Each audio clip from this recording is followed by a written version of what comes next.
So this is a Hasidic discourse that the Rebbe said in 1977. This was shortly after his heart attack. So he said this discourse from his room. He actually said his room was set up as a mini hospital, but he still would speak instead of Shabbos afternoons. The Rebbe would speak on Saturday nights with a intercom, with a microphone set up to go downstairs, and the Chassidim would be downstairs in the shul, and the Rebbe would speak from his office. So the Rebbe is addressing in this Maamar a number of questions. And of course, the questions don't have to be answered necessarily in a Maamar. It's just that we're going to address a concept in Hasidic teachings. And that is as follows. The mitzvah of Chanukah, we have that it says that there's an argument. If you light the first day one candle and every day add one additional candle, or do we start off with 8 candles and every day light one candle less? So according to Hillel, the house of Hillel, they say the first day light 1 candle, second day 2, third day 3, and go on like that all the way through the 8th day of Hanukkah. And the last day you light 8 candles or 8 oil flames. And according to Shammai, the house of Shammai, the first day you light 8, next day 7, next day 6, etc. Last day you light 1. And they argue, what is the reason of this argument? Meaning there's a discussion, the Talmud, what is the reason that they're arguing? Because they can't just argue. There has to be a logic. You don't want to just pull your beard and say, okay, we have my opinions.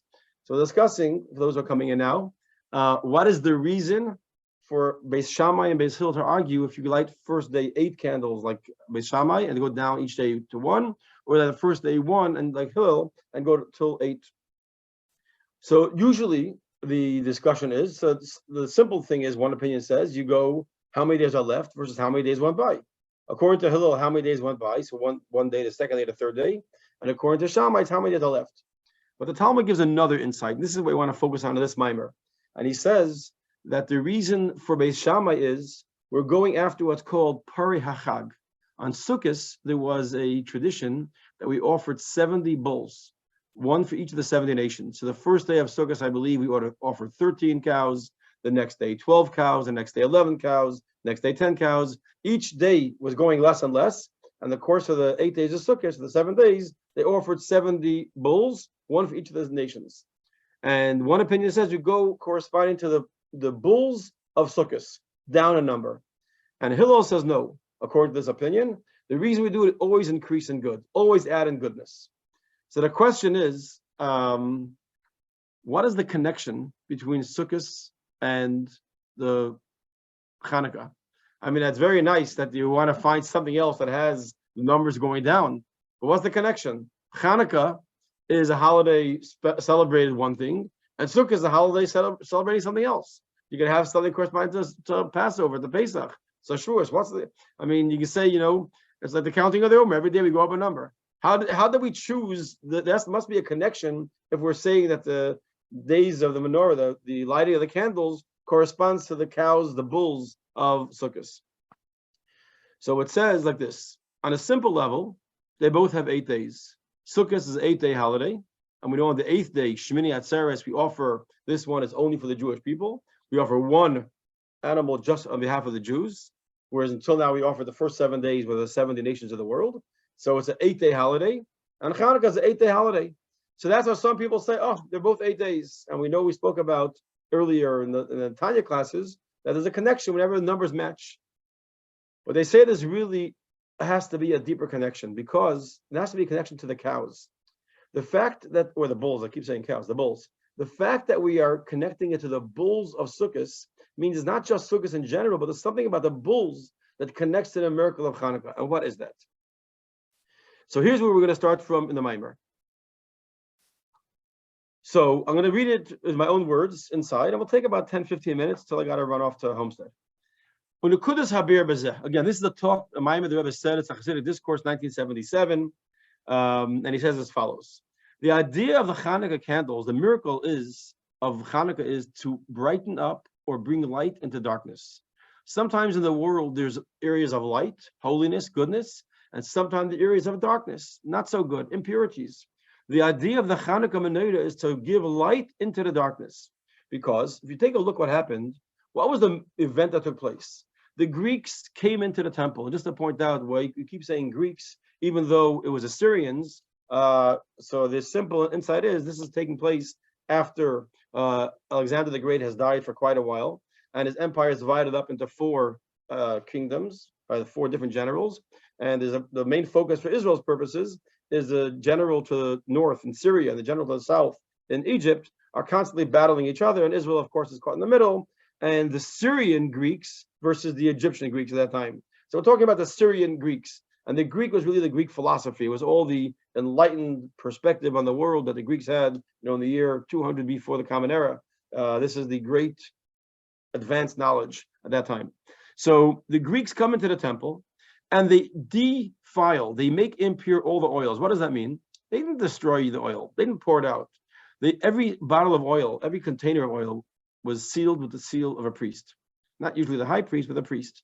And the Kohen seal was crack each one. It was basically going into the store, going to a pharmacy, and cracking all the protective seals on the Tylenol and all the containers. Basically, it defiles it. And this is even worse because not just a question if it's impure. As soon as they touch it and it's not sealed, it's impure. Like wine that is touched by somebody that shouldn't be touching it, that the wine becomes impure if it's not sealed. So they come into the temple and they defile all the oils. That means, what does that mean? Oil in general represents a very, very profound level of godliness and spirituality. Oil, we know, is that only liquid which has the nature to ascend and separate itself from all the other liquids. It represents a very profound level of holiness. And that's like you take oil and mix it with water or wine or something else, oil will separate and go to the top. Oil represents a very profound level of godliness and holiness. Nevertheless, the Greeks were able to defile even that aspect. So in the symbolic or a metaphoric perspective, the Greeks were able to tap in and even defile the most lofty level of purity, the most lofty level of godliness that's called the level of the oil of the Jew was able to be defiled by the Greeks. That's how dark, that's how deep was this defilement taking place amongst the Jewish people. Not only they came into the temple, which was defilement, but they came and even made impure all the oil. Until, of course, there was a miracle that they found one jar of oil, etc. That one jar of oil was enough for the miracle. So the beginning of the miracle is that they actually found a jar of pure oil sealed with the high priest's seal. What does that mean? That means there was one level, the regular oil was sealed by a kohen. Then for some reason we found a level of oil that was not sealed by a kohen, it was sealed by the kohen gadol, which is very unique. Not many commentaries talk about this, but it's unique that the oil that they found, it says, was sealed with the seal of the kohen gadol. Since when? It's like having usually you walk in and the people in the kitchen are the one that package the food. This one was packaged by the king. The one why would the king package it? It's the food. It's the kohen. It's the regular kohen's job. The kohen gadol went and sealed it. That means what couldn't they touch? There was one level they could not tap into.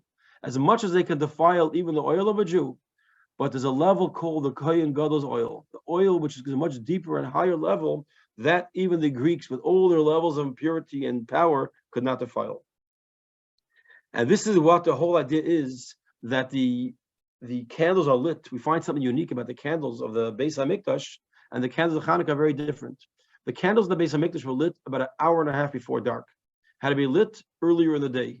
Whereas specifically the candles of Chanukah have to be lit at night. They have to burn at night specifically, because the jar of this oil, the miracle of Chanukah, the miracle of the high priest oil, is to even those areas that seem dark and the darkness seems to affect us. There's something about Chanukah that supersedes that. There's something about Chanukah that can reach higher, and not only the darkness can't affect this level of Chanukah, this miracle of the oil of Chanukah, the high priest level of oil. This level of oil actually can undo the damage done by the Greeks. It can undo the damage of exile, and we can actually bring light into the darkness of exile. So what's the idea of the Chanukah candles being lit at night? Is that this oil, the miracle of Chanukah, is unique, that has the ability to dispel and remove and bring brightness and light into where the darkness already exists. And that's why we say the number 8.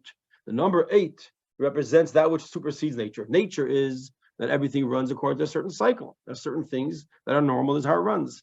Then we have the 8th day of Hanukkah. And we know the Jewish people bring our offering on the 8th day, representing the Jewish people that are unique, that are not governed by nature, not governed by the rules of how things usually function. So here, the 8th, this power of 8 that supersedes nature, like a circumcision that takes place on the 8th day, this is the time, this is the level that Hanukkah represents, that which supersedes all levels of function of world and all levels of darkness. And just to conclude one more paragraph, this is a Maamar that goes on for a number of pages, but one more paragraph, he says, so what does that mean for us? What does that mean for us today? The Rebbe said this in 77, but it applies today. What does that mean for us today? That the miracle of Chanukah was so wonderful and great. That's very nice. So he says, to understand this in the level of serving God, we have to look into a Maamar that was said by the previous Rebbe. And he says this Maamar was said in 1941 or 1940, depending if it was December or January. He says that the Greeks went on to defile the oil. What was their point? Let's think for a second. Try and get into the head of Mr. Greek, Mr. Esophagus or asparagus, the Greek person. What was he thinking? He's going to crack the oil and what? That's his war against the Jew. The Greek could not handle something that was illogical. What does that mean? They were not against laws that made sense. Respect your parents, don't commit adultery. I mean, even though they didn't keep it, but they respected that they could have things. Don't steal, don't murder. We have no problem with laws that make sense. What bothered the Greeks was super rational laws, like circumcision, like Shabbos, like kosher. Those are the things that the Greeks went against. They couldn't handle commandments that are based purely on our faith, not our reason. The Greeks were very logical, philosophical people. They were the ones who were coming up with all these ideas of philosophy and logic and ways to understand and rationalize. They couldn't handle, like it says, to make us forget God's Torah. They had no problem with us doing the study of Torah, because Torah is brilliant. It's a great logic, a great knowledge. Study, but don't study it as God's Torah. Make it like any other philosophy. They couldn't handle that we had a view and a perspective of Yiddishkeit and Torah, that it was super rational, that it was spiritual, it was above logic, above understanding, and they couldn't handle this. And this is why today, what's our response? Our response is, and not only we have to do the mitzvahs today of what's called chukim, things that don't make sense, like kosher, like shatnez, like Shabbos, not doing certain works, and all other circumcision, etc. Not only those mitzvahs should be done with the logic, and without logic, but even the mitzvahs that have logic, we shouldn't do them because they make sense. We shouldn't not steal. We shouldn't respect our parents because it's logical. We should do it because the Torah says so. And that's the unbelievable level that God talks about and wants us to achieve, is that the Yiddishkeit should be not just the mitzvahs that are irrational, so to speak, or super rational, that we should do them without understanding. Even the mitzvahs that make sense, don't do them because they make sense. Study them, understand how they make sense, but the reason you do it should be only because God said so. It's like the famous metaphor the Rebbe gives, the example the Rebbe gives, when the Rambam says that the ultimate sign of a person is holiness, that he doesn't eat bugs or other disgusting things because God said so. The Rebbe says, why is that a big thing? No one eats bugs. He says, no, look at the Rambam, because God says so. Most people don't eat bugs because they're disgusting. When you reach a level, the reason you don't eat disgusting foods is because God said so. Then you're not living on a rational, logical, limited level of mankind. You're living on a super rational level. And that's the ultimate. Because the truth is, says the Rebbe, all the mitzvahs, even the mitzvahs that seem to have reasons, really in their source don't have any reasons. The reasons were added later. It's a phenomenal perspective. When you have a mitzvah like don't steal or don't kill, it's not that there's a mitzvah that has reasons and it's a logical mitzvah. The mitzvah really never had a reason to it, and the reason is completely disconnected from the mitzvah. It happens to be that as the mitzvah came lower and lower into this world, God attached a reason to it. It's almost like, not the same thing, if a kid is very kvetchy and overtired. You probably never had this with your kids, but in theory, if someone had it with their kids, where their kids get fetchy and overtired, and then someone sits on their chair, or someone touches their French fries or whatever, and they throw a tantrum and they throw a whole crying fit. Their crying has nothing to do with the French fries. It has to do all what they were in a grumpy mood to begin with, and they were overtired, and therefore anything would have set it off. In other words, the reason came later. When God gave the mitzvah of don't steal in its source, there was no logic to it. It's completely irrational, super rational. The fact that we have a reason that doesn't make sense to steal, or stealing goes against our ethics, that came later. And therefore, serving Hashem on the level of logic means we're not serving Hashem on the ultimate essence of the mitzvah. It's on a sort of a disconnected additive that came later. Meaning we can miss out in the mitzvah. So the lesson from Chanukah is to function and listen and to live as Yidden, as Jews, not on the level of rational and logic and understanding and cognitive limitations that the Greeks wanted, but to live in a way that we do everything in the level of the oil of the Kain Gadol, everything in the way of super rational understanding. So here's just a short piece of the Maamar. The Maamar goes on to discuss much more the bulls and answer some of those questions. And the Rebbe makes the question even stronger, just for the record. He says not only is the menorah and the bulls seemingly unrelated, the Chanukah and the Sukkot, but they seem to be opposites. God tells Aaron a famous thing when Aaron didn't participate in bringing any gift to the building of the Mishkan and the offerings and the sacrifices. God says, don't worry, you get in the menorah. The menorah is a whole different mitzvah. You're going to do the menorah and shalcha. That's even a bigger, better thing than all the offerings.